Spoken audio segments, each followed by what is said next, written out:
All right, Lewisville coach Will Mitchell had the number one team in the state in the house tonight. Brought the longest active winning streak in the state in here tonight, I think. And you physically stood toe to toe with them. Just inability to finish some drives. I think that's kind of a key. Sure. Well, there's a reason they're who they are. You know, number one in the state in 17 in a row, 18 in a row now. But for us, I'm very proud of our kids' effort. Our execution needs some improvement, no question. But I'm so proud of our kids' effort. You know, this is a team that's beat us the last few years, 53-7, 53-14, 49-0. Our kids went out there and battled. And like I said, if I got to pick one to win, to be honest, we knew, the road to the state title, the road to Columbia is going through McBee and it's going through Lamar. And if I got to get them one time, I'd rather try to get them in November. You mentioned the last couple of years, I think 49-6 one year and 50-something to 12 another year. Sure.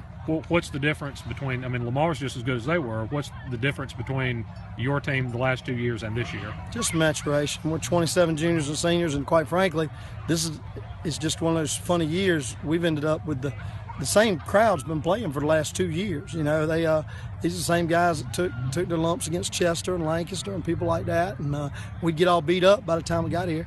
But they've continued to work, continued to lift weights, continued to fight the good fight, okay, and continued to believe in what the coaches are telling them. The staff's doing a great job, and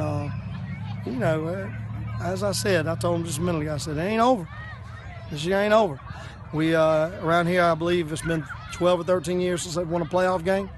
We'd like to change that in 2 weeks. Been a long time since they won 9. We'd like to get out here and see. Everybody says our region's the best in the state. Let's measure ourselves against some other people and see how it goes. Yeah. What's it like to have a guy like Mike Hill who you just kind of get the ball in his hands and let him do his thing?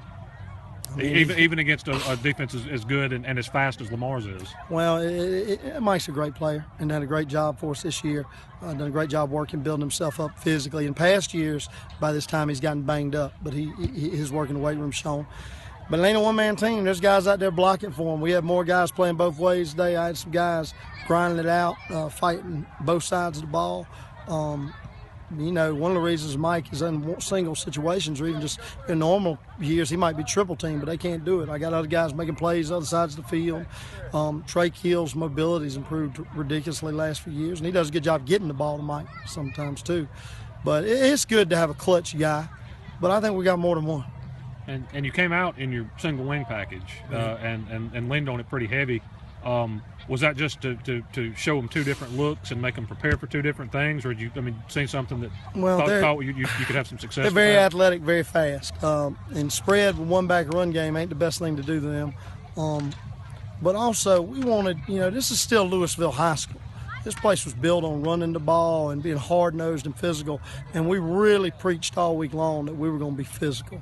We were going to take it to them and see what happened. We were going to line down and run the ball at them and grind it out and measure ourselves. I think that's the biggest thing for our young men. They measured themselves against the champs, and I think they'll be ready for the rematch. Hopefully there is one. And is it definitely Wagner Sally? I'm almost positive, yeah. Okay. And they're a good team, 8-2. Best year they've had in years. This will be in the first round. It'll be the top matchup record-wise. It won't be even close. And they'll be a top 10 team coming in here. Honestly, you look at playoff records and stuff, they've had more playoff success. I told the kids, and I don't think I'm wrong with this, we're the underdog in every game from here on, counting tonight and moving on. We'll be the underdog as far as when you look at the recent success and stuff. And so we're trying to pave new trails.